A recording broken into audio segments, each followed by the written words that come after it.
को मिले।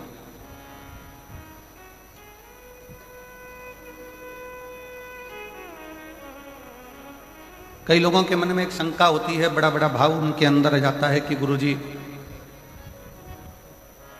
जब हम भगवान का भजन करते हैं, स्मरण करते हैं, कीर्तन करते हैं, भगवान की भक्ति करते हैं, तो हमारे ऊपर फिर दुख क्यों आता है? हमको तकलीफ क्यों आती है? हमको कष्ट क्यों आता है? शिव महापुराण की कथा कहती है, अभी आम का सीजन चालू हो गया, केरी आने लगी, आम आने लगा। आम के बगीचे में जाकर देखना, जो नया नया पौधा होता है, नया नया आम का पेड़ होता है ना, उस पेड़ में जो नए नए फूल आते हैं, हमारे इधर मध्य प्रदेश में तो उसको आम के पेड़ के मोर कहते हैं कि आम के पेड़ में मोर आएगा। अब इधर नहीं मालूम छत्तीसगढ़ में कि उसको क्या कहते हैं, पर हमारे उधर कहते हैं मध्य प्रदेश में कि आम के पेड़ में जब फल आने वाला होता है तो पहले मोर आ जाता है, पहले फूल आ जाता है। पर जब कोई नया आम का पेड़ होता है, पहली बार उसमें अगर फूल आता है, पहली बार अगर उसमें मोर आता है, तो बड़ा सुंदर दिखता है कि कितना सुंदर है, कितना विशाल है, कितना बढ़िया है, इसमें आम आएंगे, बहुत आएंगे, ढेरों आम लगेंगे और ढेरों आम इसमें लग जाएंगे। पर जो श्रेष्ठ माली होता है ना, आम के पेड़ को जो संभालने वाला होता है, जो श्रेष्ठ माली होता है, जो बगीचे को संभालने वाला माली होता है, वो क्या करता है? उस आम के पेड़ के, नए आम के पेड़ के मोर को, फूल को तोड़ लेता, तोड़कर उसको फेंक देता उसी पेड़ के नीचे।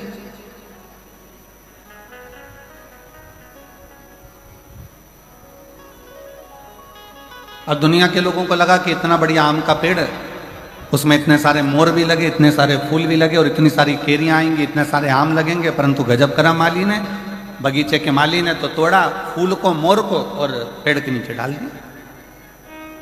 कई लोगों को गुस्सा भी आया,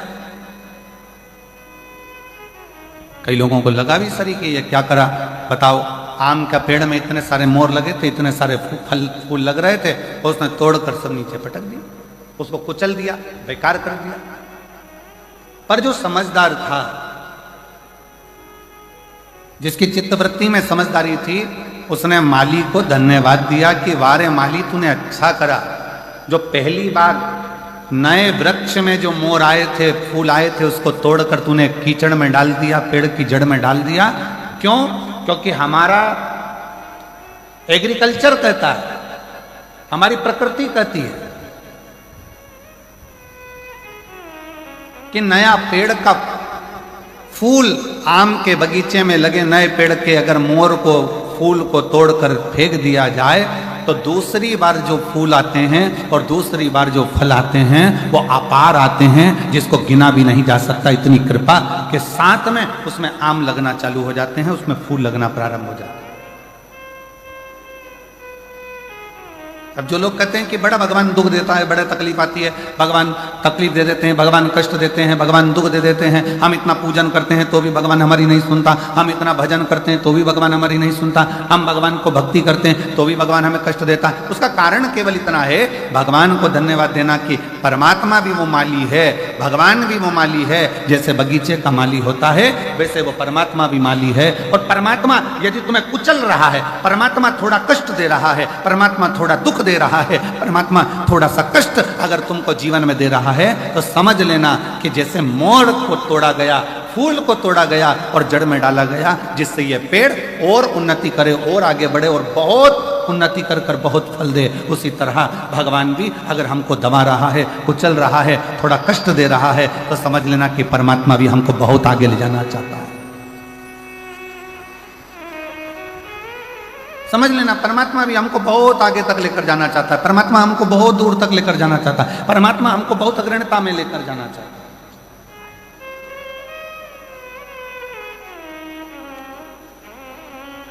और शंभु शरणे पड़ी मांगू घड़ी रे, दुख काटो दया करी दर्शन आपो, शंभु शरणे पड़ी मांगू घड़ी रे घड़ी दुख काटो दया करीन दर्शन आपो शंभु शरणे पड़ी मांगू घड़ी रे घड़ी दुख काटो दया करीन दर्शन आपो शंभु शरणे पड़ी मांगू घड़ी रे घड़ी दुख काटो दया करीन दर्शन आपो ओ दया करीन दर्शन आपो दया करीन दर्शन आपो। भगवान शिव की कथा कर रही है।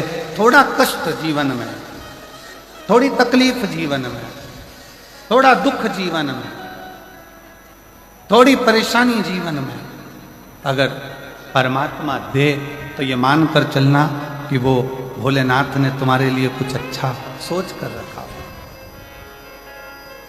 कुछ अच्छा विचार कर रखा हो, कुछ अच्छा सोच लिया होगा, कुछ अच्छा विचार कर लिया होगा, कुछ अच्छा अपने मन में धारण कर रखा होगा जो आज प्राप्त हुआ है। और बहुत बहुत मैं जशपुर के सभी श्रोता भाई बहनों को, इस जशपुर जिले के सभी श्रोताओं को बहुत बहुत साधुवाद देता हूं कि तुम्हारे पुण्य बड़े प्रबल हुए होंगे जो यीशु महापुराण की कथा मधेश्वर नाथ के चरणों में जो हो रही है।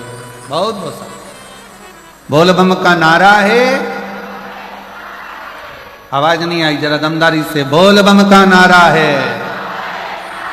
सारी समस्या का हल भगवान शिव ने जो आपको और हमको यहां बुलाकर कथा कर तत्व ग्रहण करा।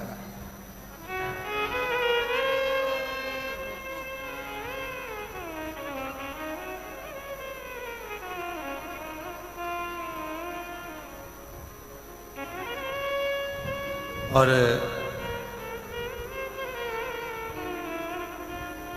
मैं इस समिति को साधुवाद दूं कि वास्तवता है इस कथा की जरूरत। ये जो जमशेदपुर वासी है, जशपुर के छत्तीसगढ़ के जो निवासी हैं, मयाली गांव के जो निवासी हैं या इस आसपास के क्षेत्र के जो निवासी हैं, वनवासी क्षेत्र के जो निवासी हैं, वो लोग बहुत दूर जाकर कथा को नहीं सुन पाते, बहुत दूर जाकर इस कथा का लाभ नहीं ले पाते। होता है किसी किसी के जीवन में बहुत सारे कष्ट भी होते हैं, परेशानियां होती हैं, धन की व्यवस्था नहीं हो पाती, कोई समस्याएं खड़ी रहती हैं, नहीं पहुंच पाती। पर कम से कम इस कथा के माध्यम से इस मयाली गांव में, जशपुर में, इस कथा के माध्यम से वो श्रोता जो कभी किसी पंडाल में बैठकर कथा नहीं सुन पाए, कम से कम इस पंडाल में बैठकर कथा सुनकर अपने जीवन का आनंद तो पा लेंगे।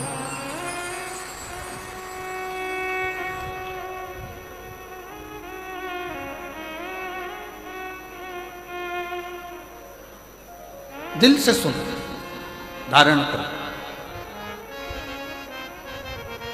और जो अपने जीवन में उतारने लायक हो।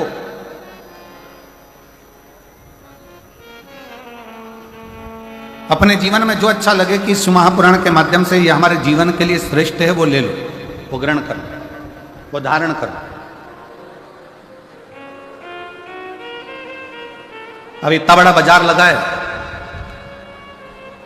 आपने देखा होगा जब बाहर से आप लोग यहाँ आ रहे होंगे कथा स्थल पर, तो ग्राउंड के बाहर बहुत बड़ा बाजार लगा है। आप कहीं पर भी घूमोगे तो बाजार लगा है, कोई कंकु बेच रहा, कोई रोली बेच रहा, कोई मोली बेच रहा, कोई कपड़ा बेच रहा, कोई खाने का सामान बेच रहा, कोई सामान, कोई श्री शिवाय नमस्तुभ्यम, कोई मंत्र, कोई किताब, कोई कुछ श्रृंगार का सामान, कोई हार, कोई बिंदी, कोई चूड़ी, सब बेचने में लगे हुए हैं। ढेर बाजार लगा।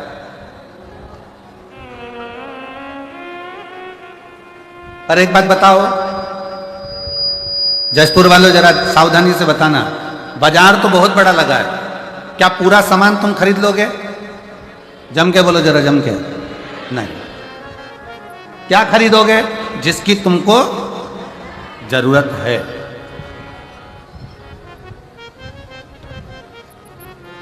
जो जरूरत का सामान है वो आप खरीदो। अब बाजार में घूम रहे हो, ढेरों सारी सामग्री मिल रही है, बहुत सारा सामान मिल रहा है, पर आपने कुछ खरीदा नहीं है। जो आपको जरूरत लगी, जो आपको लगा कि ये मेरे काम का है, आपने वो खरीदा, वो लिया, बाकी का आप सब छोड़ दिए। और अगर मन करा आपका कि नहीं मैं तो पूरा सामान खरीदूं, तो खरीद कर ले भी गए तो मालूम पड़ा कि वो सारा की सारा कबाड़ा हो गया, वो तो भंगार में चले गया, कबाड़े में चले गया, बेकार हो गया। जो काम का था वो तो मैंने ग्रहण करा। पूरे 3 घंटे की कथा में 1 बजे से 4 बजे तक जो ये जशपुर में मायाली गांव में जो मधेश्वर नाथ के चरणों में जो कथा हो रही है, इस 3 घंटे की कथा में जो आपको अच्छा लगे, पूरा बाजार भले ना भाई, पर जो आपके जीवन को अच्छा लगे कि ये मेरे जीवन को अच्छा है और ये मुझे उतारना चाहिए, मेरे जीवन को ये अच्छा कर सकता है, मेरे जीवन को ये श्रेष्ठ बना सकता है, उसको उतारने का प्रयास करो। जैसे बाजार में बहुत सारा सामान है पर लिया वही जाता है जो हमारे काम का होता है, उसी तरह कथा में बैठकर जो आपकी जिंदगी को सार्थक बना सके, जो आपके जीवन को श्रेष्ठ बना सके, उसको ग्रहण करने का प्रयास करें। और किया।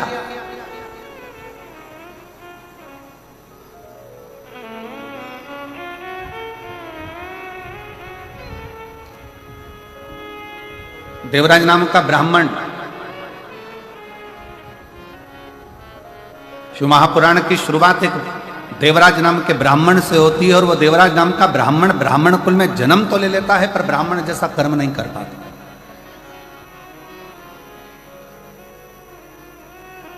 ऐसे संसार में ना जाने कितने लोग हैं।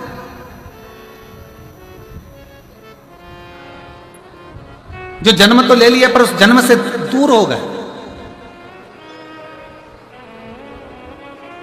और याद रखना,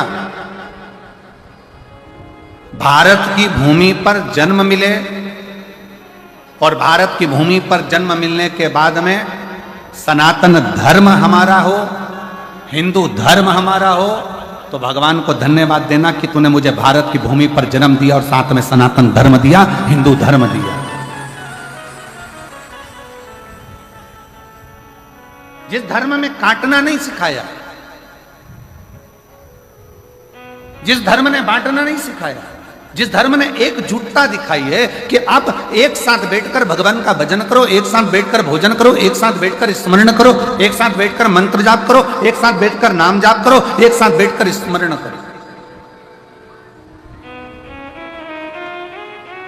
और उसका सबसे बड़ा प्रमाण सनातन धर्म ने इस 2025 में दिखाया, कुंभ का मेला, महाकुंभ, जिसमें करोड़ों करोड़ों 70 करोड़ के करीब में भक्त पहुंचे और एकजुट होकर मां त्रिवेणी के संगम पर स्नान करना, भगवान का मंत्र जाप करना, एकजुट होकर भगवत स्मरण में डूबना। ये सनातनी ने अपनी एकता को जागृत कर संपूर्ण विश्व में दिखा दिया कि सनातन धर्म क्या है।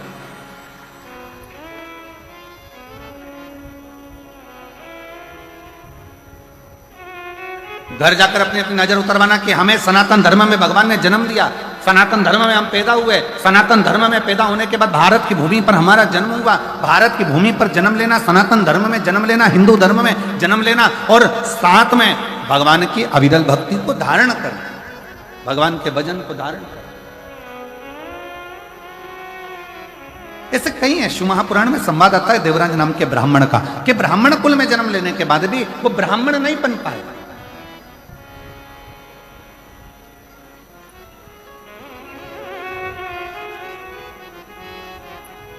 देवराज नामक का ब्राह्मण ब्राह्मण कुल में जन्म लेने के बाद भी ब्राह्मण कर्म नहीं कर पाए। और ऐसे कई पढ़े हैं।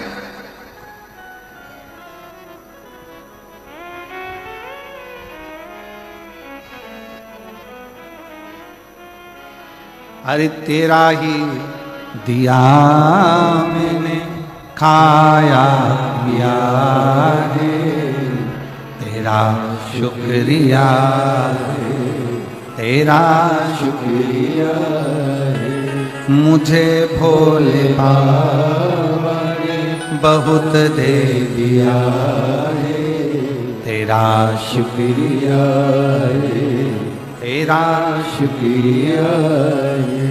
ये जायदाद दी है औलाद दी है, ये जायदाद दी है औलाद दी है। मुसीबत में हर वक्त इमदाद दी है, मुसीबत में हर वक्त इमदाद दी है। तेरा ही दिया में खाया पिया है, तेरा शुक्रिया है, तेरा शुक्रिया है। मुझे भोले बाबा ने बहुत दे दे दिया है, तेरा शुक्रिया है, तेरा। शुक्रिया है। अगर बहुत अच्छे कुल में जन्म मिल जाए, मानव का शरीर मिल जाए, और मानव के शरीर के साथ में ये भगवान से प्रार्थना करना कि पूर्ण शरीर। कई कई संसार में ऐसे भी जन्म हैं, किसी को भगवान ने एक नेत्र नहीं दिए, किसी को आंखों की रोशनी नहीं दी, कोई कोई ऐसा जन्मा जिसको श्रवण शक्ति नहीं दी, कोई कोई ऐसा जन्मा कि जिसको भगवान ने वाणी नहीं दी, कोई कोई ऐसा जन्मा जिसको भगवान ने चरण नहीं दिया, कोई ऐसा जन्मा जिसको भगवान ने हाथ नहीं दिया, कोई ऐसा जन्मा जिसको भगवान ने बुद्धि नहीं दी, कोई ऐसा जन्मा जिसको भगवान ने विवेक नहीं दिया। पर भगवान ने अगर तुम्हारा शरीर पूरा दिया है, पांव दिए, हाथ दिए, नेत्र दिए, श्रवण दिया, वाणी दी, सोचने समझने की बुद्धि दी, तो भगवान को धन्यवाद देना कि तेरी कृपा बड़ी हम पर है जो तूने हमें पूर्ण शरीर दिया। ये तेरी कृपा से मिला।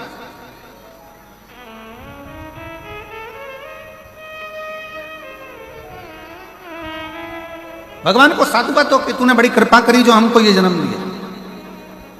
और आज मैं इस व्यासपीठ से आज हम कहेंगे एक बात को कि मयाली गांव वालों को ये बोलना चाहिए, भगवान को तुमने बड़ी कृपा करी जो मयाली गांव में जन्म दिया, जो महामधेश्वर नाथ विराजमान है। छत्तीसगढ़ की पवित्र भूमि दी, ये धान का कटोरा, ये छत्तीसगढ़ की पवित्र धरा, और उसमें भी मयाली गांव जहां पर मधेश्वर नाथ विराजमान है।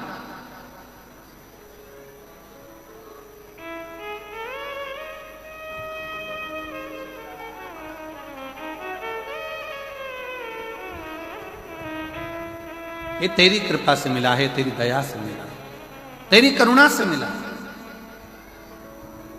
और उसमें भी जन्म मयाली गांव में मिल गया, मधेश्वर नाथ के चरणों में मिल गया, और उसमें भी इतना बड़ा जशपुर छोड़कर, तहसील छोड़कर कथा भी मिली तो मयाली गांव वालों को मिली।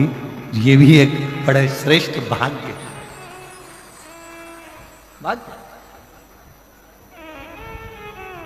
हर हर, दोनों हाथ उठाकर जरा हर हर।